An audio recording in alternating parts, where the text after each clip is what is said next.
Jedediah was super excited to come back here and show this part. He said this is the $1 million idea. You gotta love $3 million in equity within 6 months. Today is a very special day because this is something I've wanted to feature on this channel for quite some time. So behind the scenes for the last year, I've been working on multifamily and apartment buildings, things like that. But now we get to bring this to the channel, and I'm excited to introduce my new business partners, Jedediah and my man Sean here. And we wanted to feature this first property, which we're gonna be bringing you several more coming up. We're about to close on a new property in 1 week with 61 units, and we're gonna be taking you through that entire process from start to finish. So this property was just acquired in December, and now we're starting to work on all the improvements going on. But the really cool thing is you can see right in the background, just a stone's throw away, is AT&T Stadium, where the Dallas Cowboys play, and then even just a couple of stones throw away right next door is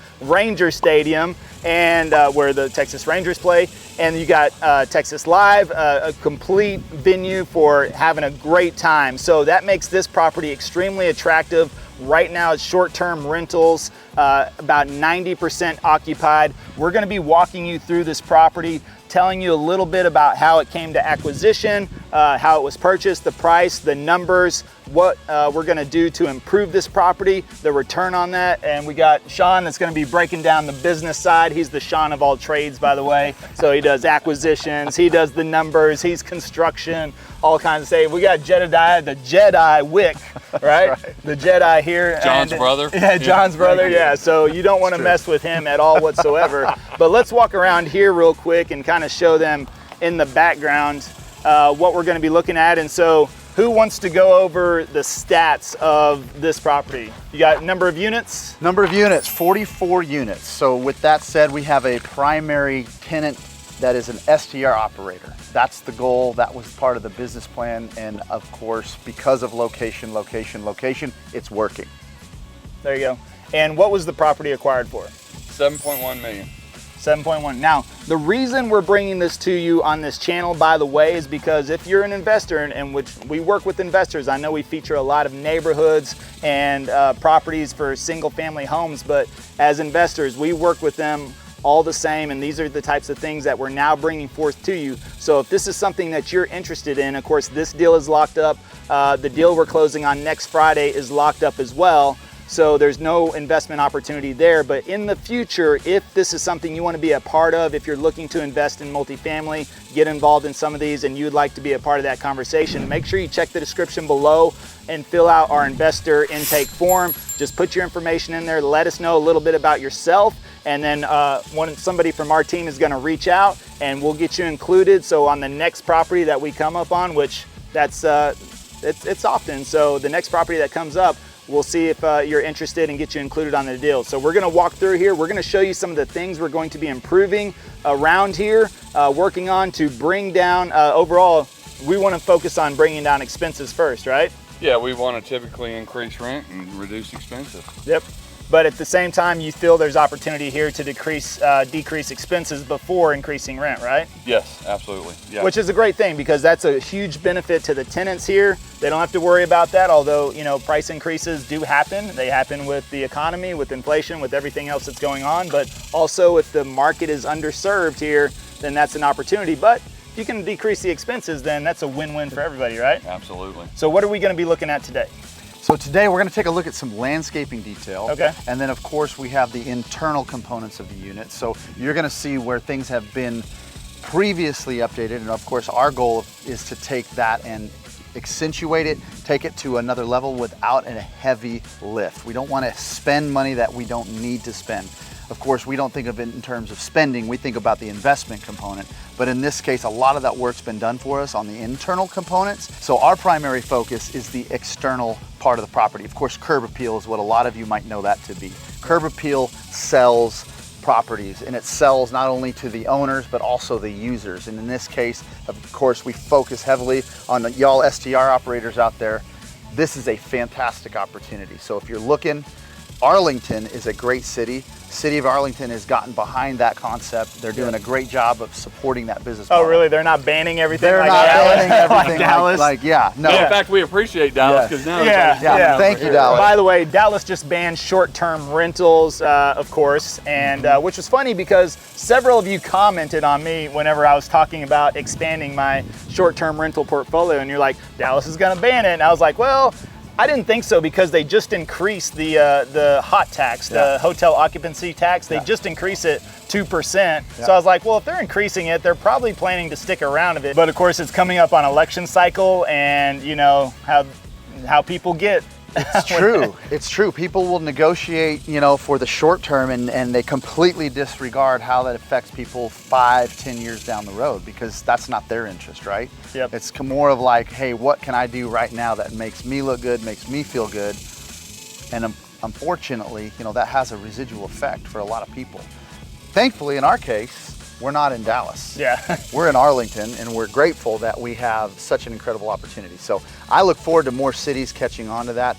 And of course, even on the banking side, Levi, as banks understand the value of short-term rental assets, because think about it, their money is going into an asset that's going to be maintained, it's going to be observed. That means that dollar that they've invested with you and with I is going to go a lot further for a lot longer. Yep. And when it's time to turn that asset over, you're not going in and doing a $40,000, $50,000 lift. In this case, it's millions of dollars. You're going into an asset that has been maintained continuously through the term of ownership. Yeah. Over 5-7 years, Yeah. that's a significant amount of savings. Yeah, and Arlington being such a great area, not only that, not only do you have the Cowboy Stadium and the Raider Stadium, but you have Six Flags right on the other side of this as well. I mean, Arlington is a good hub for all the outside attraction, for bringing people in. It's got that draw, almost that tourism-esque feel, really you know, does. where people come in, and centrally located too. So if you want to get to downtown Fort Worth, check out the Stockyards. You're not too far from that. You want to go to downtown Dallas, check out the Ball and everything else, the Mavericks maybe, then you can head there that way as well. So it really puts you right in the middle. But I want you to tell me the story of this parking lot first, because this is, I think, a genius idea to get free painted parking, right? Yeah. Yes. So let's look at this. Look at this crappy parking lot right now. So tell me what we're going to do on the parking lot and how you're going to get that paid for. Yeah, Levi, great observation, and I appreciate it. Thank you. Hey, we love our parking lot. I've seen worse though, by the way. So it's really we love our bad. parking lot. Here's the deal. So again, location, right? You can never go wrong with the right location. In this case, we recognize the opportunity to do what a lot of other people are doing in the area, including, you know, we call it Jerry World, right? Yeah. So we're situated between two parking lots. Well, what are people looking for on game day? What are they looking for on concert day? What are they looking for on event day? They need a place to park their car, right? So we have the opportunity to provide that resource. And in our case, because Sean's a genius, he's like, how can we use that to build partnerships with other business owners in the area? Well, towing companies, what do they thrive on? They need cars to tow. They need people to park in places they shouldn't park. So in this case, we provide that opportunity. So what we're able to do is partner with them. They're gonna come in, they're gonna actually do a facelift on our parking lot at cost plus, like $1. So literally. you have to pay for materials. You pay for materials in our case, yes sir. And then they're gonna monitor this. They're actually gonna do the striping. They're gonna do the numbering system. They're gonna do, we have to be code compliant, so you gotta have your fire lane, things like that. This thing will look basically brand new when they're done with it. And of course, on their end, as a now partner of ours, they come in and go, hey, we'll police it for you. Nice. And we'll partner with you in making sure that people are compliant. It allows us to provide an excellent place of service, not only to our STR operators, but to other people who need a place to park on game day, on concert day, on event day. So it's a win, win, win, and it's brilliant. Thank you, Sean. And make sure you stick around, because we are going to get into the detailed numbers of this, break it all down. Actually, Sean's going to break it down here for you. And he's not just a good-looking man. He's also got some brains behind all that, too. So it's amazing. Stone Cold Steve Austin. So we also share that we both love the Brazilian culture, too, We right? do. Yeah. We found that out the other day. Yes, we do. We do. So we're gonna show you around a little bit. Let's move around here a little bit and tell me about this section over here, because it looks different than this one. So what's the plans for this? Is this, the property was acquired where this was already done, right? This side was looks more up to date versus that side. So what's the plan over on this side? So it's really essentially the same plan. Just a quick background on this. This actually is a 1968. Yep, 1968. And they came along in 1996 and added these two buildings here. That's why the contrast. So they ended up renovating. Yeah, because this has that mid-century modern look, and then that's kind of got that 90s look. Yeah, exactly. There's like no style for the 90s. Look. It's just like brick and red roofs. Yeah, brick and red roofs. Ugly brick too, right? And vinyl windows. Don't forget your vinyl windows, Levi. Should we paint that side? Yes. We should paint it Absolutely. the same color? 100%. I think so. So Yes. that's the plan. Yeah. So, thank you, Levi. It's funny because we had, they kind of did the heavy lift renovation, meaning all the, MEP, which is mechanical, electrical, and plumbing. Yeah. Obviously, they painted the outside. So I think it would be advantageous to carry that through the rest of the property. Get the color scheme at the same level, and then come back and do the parking lot, like I said, and the landscaping. So. Now you mentioned landscaping. We noticed, okay, we can trim up the trees. The crepe myrtles are like the quintessential tree of Texas, right? So we get those cleaned up. Anything else on the landscaping that really needs significant improvement other than what? Probably refill the gravel here and do some of the hardscaping? Yeah, so there's a couple of different options that we're considering, and one is, and I'm going to do a plug for EcoFlex. That's a product that is incredible. It's a mat. It's actually used. Is that on those infomercials? It's actually, I don't know if it is or not. It sounds like it. It's the EcoFlex today. EcoFlex. Actually, it's on Yellowstone. Is that what they seal the boats with? Flexo seal. That's Flexol. Flexol. Yeah. No, so in this case, that's a product. It's made out of Canada, but they just opened a plant in Texas last year. So we're working a deal out with them to come in and basically do a show and tell here, using our property as a model property for their product. The cool thing about it is I'm a guy that understands infrastructure. Sean's a guy that understands infrastructure. A lot of times when you look at something like this cosmetically, well, there's more going on here than cosmetic. There's an infrastructure issue here with the way that this was designed and done. So typically what you have to do is you have to scrape, you have to tear out, you have to spend a lot of money just to get it prepped to do whatever it is you're going to do next. With their product, with that concept, they can come in and we can literally do an overlay. Yeah. And it creates a safety component, it creates an eco-friendly component, and it solves our problem. It creates significant value to the curb appeal. Yeah. Nice. It's safe, kids can run around, fall on it, whatever. So that's an option that we're looking at. We're actually in negotiations with them right now, so I'm excited about that. It will be more of a long-term partnership. Of course, like everything, never afraid to try it once if it's the right concept, right? Try to make it happen, see how it works out. And this is a really great point for everybody that's wanting to get into multifamily. Of course, if you're already experiencing this, this, but for those that always think I've got to use my own money on everything, and so that's why I'm waiting on getting started, it's just not the case. I mean, even in our real estate company, we partner with title companies, with mortgage brokers, with utility companies. I mean, they offer us so much because they want to help out the end user, which is our client as well, and they provide services and they're willing to front money to support things. Actually, we had a utility company that sponsored our last event for clients because they offer a connect service to where when people move into town, they get all their utilities connected, which is amazing, right? Because the last thing you want to do is call 5 different companies or 8 or 9 to get, they do it all in one shot. And so you have these opportunities like parking lot. Thinking about the proximity that you can do, not only can you monetize it, but you get the materials paid for it, but you're turning it into an asset. Yep. Like, who would think of turning a parking lot into an asset? Yeah. Other income. The brains. And we'll talk the about brains that of later. the operation. The brains of the operation. Pinky in the brain. One of the best cartoons ever made. There you go. Yes, sir. All right, so it's about adding value. Yeah, right? Absolutely. You're trying to add value to every property that you go into. Absolutely. All right, so what's next on the list? Next thing is I want to pull Brennan in on this conversation. This is Brennan Straybeck. He's a partner of ours. To your point, he's a resource. Come on in here, buddy. So Brennan's a roofing expert. He's a gutter expert. He's an interior finish out expert. He's a guy that also, like us, is like, hey, how do I, to your point, Levi, how do I partner with what you guys are doing? How do I bring my resources, my skill set, my training, my career, and get involved and be an asset, right? It's not a, hey, what's in it for me approach. It's like, hey, what's in it for us if I can help? And we're like, hey, what's in it for us if we let you help, right? So it becomes a win-win. You serve Dallas? All over. Okay, we need a good roofing partner. Yeah.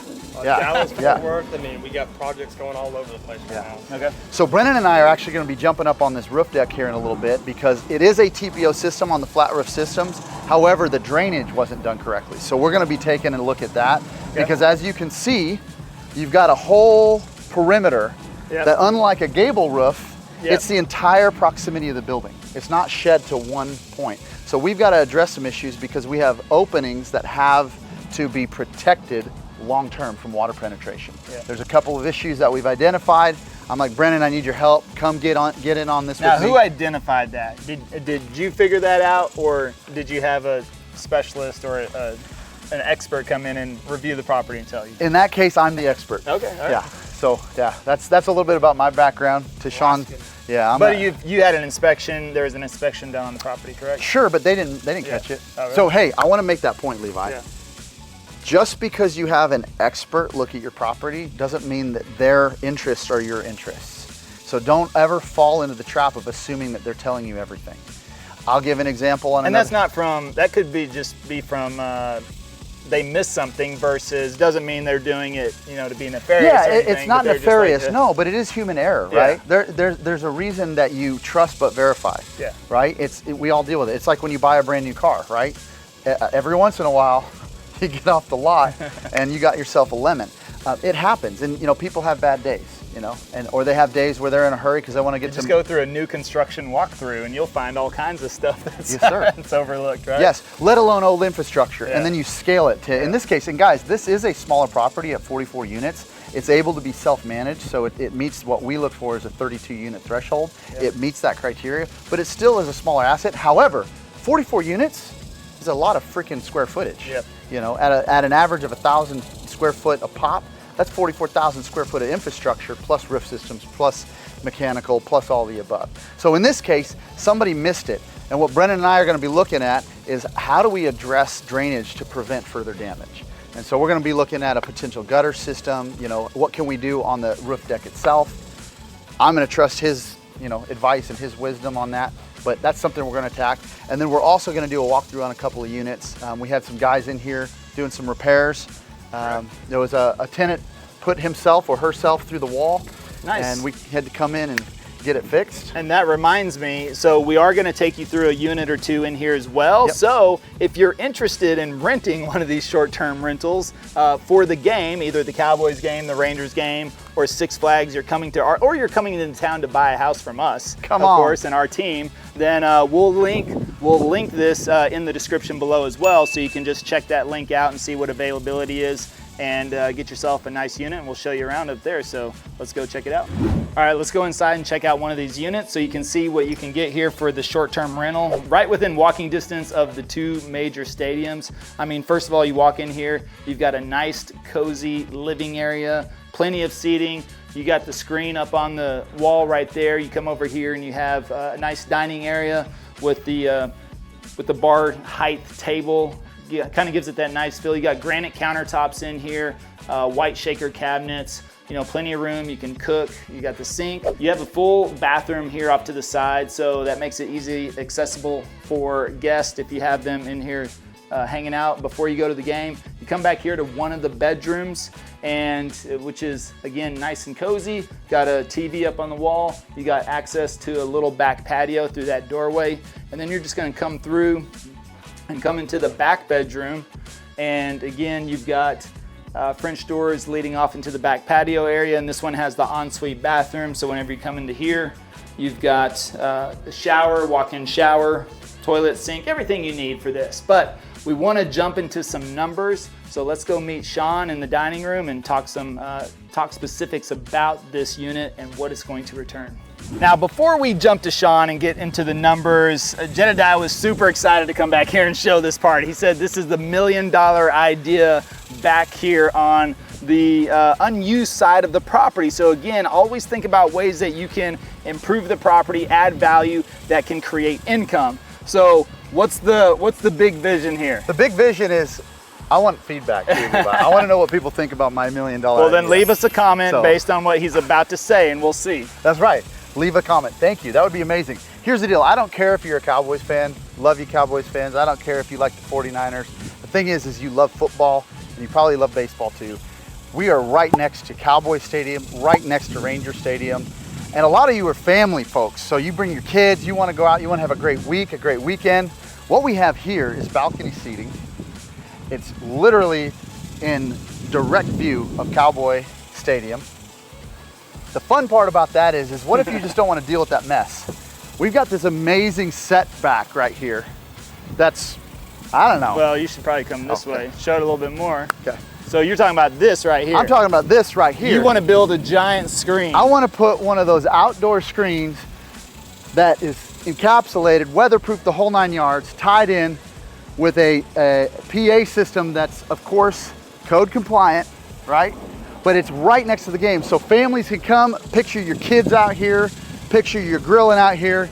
You can rent out the whole building, or you can have your friends rent out the whole building. And in the off season, you could have movie night. You could have movie night. I see this, games, movie nights. I mean, everything you got going on right here. And it's quiet. It's actually, here's what's amazing is we're actually insulated from traffic. Yeah. So you don't have the busy, other than the noise. Other than the cicadas. You've got the cicadas. Welcome to Texas. Yeah. So, you know, I learned that when I moved here 10 years ago. Yeah. Yeah, cicadas are a real thing. They're not aliens. So there you have it. So this is another way. Now, will this happen? Well, we'll see. But it's an idea. It's somewhere to start brainstorming. So now let's jump into the detailed numbers of this property, what it was acquired for, what the rents are, what they're going for, the occupancy, and what the improvements are going to do, how we're going to increase the NOI, and really get this property churning and burning. Churning and burning. All right, Sean, let's talk some numbers on this units here. So tell me, let's get started from the beginning. Well, first of all, how'd you find the deal? If you found the deal, or who found the deal? How did they find it? Price it was originally at, what it was acquired for. Just give us that whole story on that. Yeah, so this one was actually from a broker that we've closed a couple of deals with. So okay. This is our third deal with this particular broker. We actually have another deal under contract with the same broker. So your question is you know, it's really all about relationships. Yep. and developing those relationships, so that a lot of times you'll find properties like this off market, and that's kind of what you're looking for. Yep. Not that everybody's. So this one wasn't listed. This one was not listed. There you go. So it was listed, but it wasn't. So and I'll explain. I'll explain that here in just a second. But so it was listed about a year and a half ago for about $10.2 million. Okay. It went off the market because they couldn't get that price. Right. And then it kind of started coming back out about October, November of last year.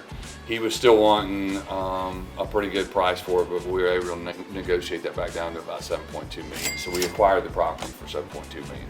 Nice. I love a good $3 million discount. Man, it's a big discount. It's a big discount. So, and that's what you want for your investors. The number one thing I think in this industry is to get your investors and protect your investors and make money for your investors.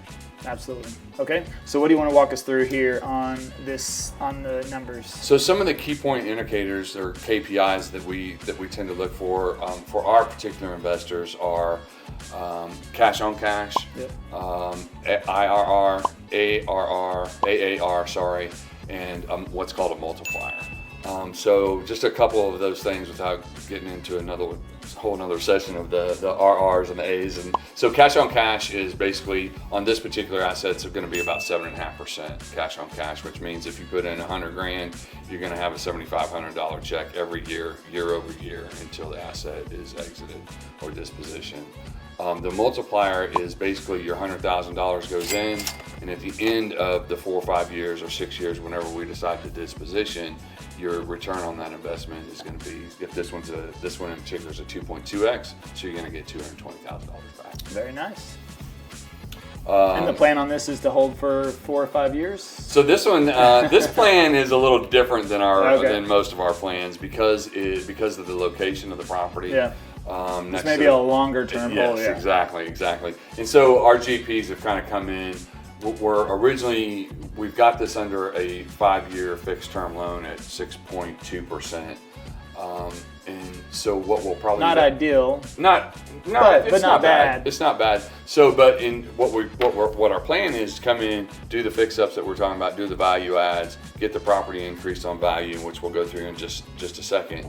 But turn around and refinance that. Yeah. So once we refinance, we'll recapitalize all of our investors. They stay in the deal, continue to receive that cash on cash year after year until we exit. Again, this particular one location, we've kind of set up for STR, so this is probably going to be a longer hold unless all of our investors come together and say, hey, we want to exit. So explain that a little bit more in depth. If let's say you do refinance in 2 or 3 years, and somebody put in $100,000, they would get their $100,000 back at that time? They would get anywhere. Or would they get the multiplier? No, they would get their investment back. So 100,000. typically we try to target the 100%. Sometimes it's 80 or 90%. Okay. You have it $10,000 or $20,000 left, but you're still getting that cash on cash as if you had the whole $100,000 in. The ultimate goal would be to return 100% of the capital. Right. So if you got 80% back on the refinance, so they could get a check back for 80K. That's right. Still making the 7.5% on the yearly. That's and right. let's say in 10 years you do exit the property. Is the multiplier still in effect for that 100K? Yeah, absolutely. Okay. Absolutely. All the numbers stay the same. You just get to take your money out and go find another deal. Can that multiplier change? Can it go up It or can down? fluctuate, obviously, based on the market, based on the management of the property, if it's not managed well, or one of those things. And if the debt, continues to rise, if it doubles, then yeah, it could be an issue. So Okay. yeah, there's always risk in any investment. Right, of course. So what would be the next scenario we want to run through? So, this one again is we acquired the property at 7.2. We'll talk about the debt a little bit.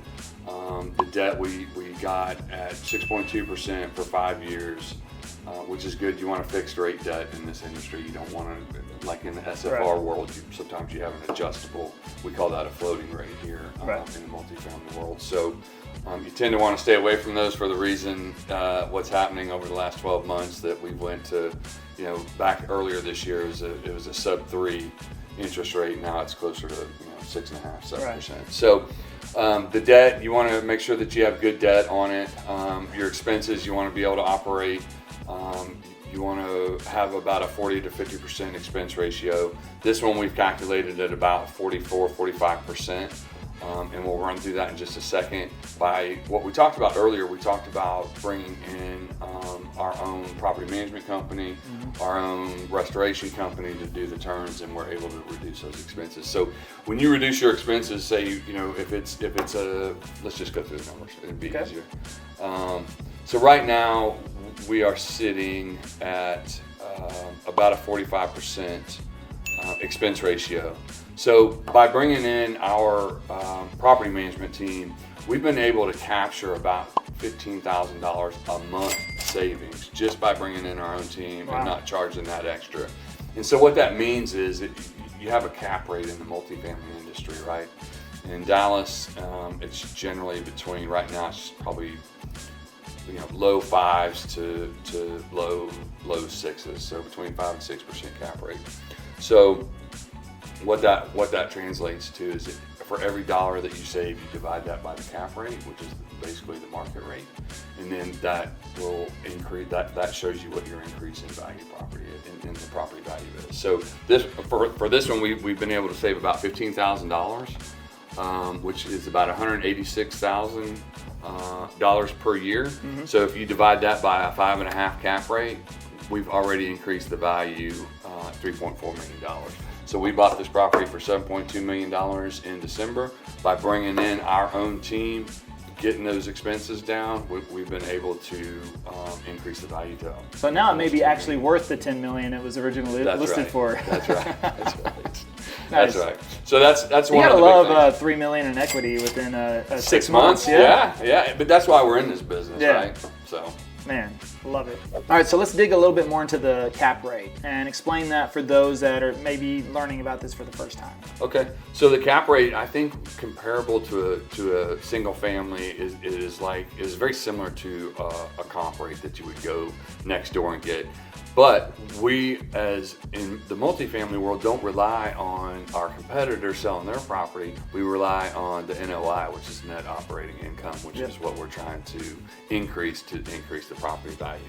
So across the multifamily industry, you have cap rates, and they're different in every city. They're different based on location, and all that means is what is the property? What is somebody willing to pay for that property? But again, it's, in Dallas, it's typically between 5 and 6%, depending even on the location. In Dallas, if it's in a good location, it's probably going to be towards the smaller, the 5% end. If it's in a medium location or a not so great location, it's going to be a 6%. So what that means is that when you have the NOI, the net operating income, you're going to take that number and divide it by whatever cap rate is where you're near in your city, and that's going to give you the value of the property. Gotcha.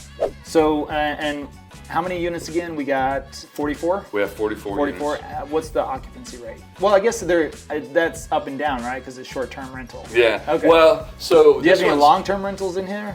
Yeah, but let me clarify, because the way we operate this, even the STR operators are on long-term, right? Yeah, okay. They're still annual leases. So they're just STR operators not living on site. That's the only difference. They still are they arbitraging these properties? So they have a lease. No, not necessarily. Okay. They have a lease, just as if they would live here, and they just operate it as they just STR it. Okay. That's not arbitrage. Arbitrage is renting from somebody else, right? They're making the full short-term rental, right? Minus management fee? So they have their own management. Okay. So they have their own management fee. All that which we're talking about now, bringing in-house as well, another segment of our property management to manage all our STR operators. But they're actually signing long-term leases. Yeah. Okay. Annual leases. So it's no different than, the only difference is they're not living on What would site. their long-term lease rate be on average here? So the average rent right now is between $1,850 and $1,900. Okay, and they can earn more than that on short-term rental though. Right? Yeah, so whenever they book out for the weekend, if it's $500, $600, $700 a weekend every weekend. So that would be the arbitrage, because if they're leasing from for $1,900, let's say $2,000 to make it even, and they make $4,000, then they're making that $2,000 difference. They don't own the units because, we own the units. Right. Yeah. Okay. All right. Gotcha. Is there a goal here whenever these long-term leases expire that you take over and short-term lease them yourself? So when we originally acquired this property, there were about, it was about 30% LTRs and 70% STRs. Now we have moved almost towards 90% STRs. Yeah. So we still have about 4, maybe 5 left of the actual live on site LTRs. Probably in 6 months it'll be all STRs. Yeah. We have a ton of interest in this property, and the rental just kind of goes through the roof. I mean, the location is, I still can't believe you can sit out there and look at AT&T Stadium. That's crazy. It's awesome. That's it, man. I like it. Well, and there you have it, the rundown on this property. And again, let me know, do you like this type of content? Are you an investor that is interested in opportunities out there?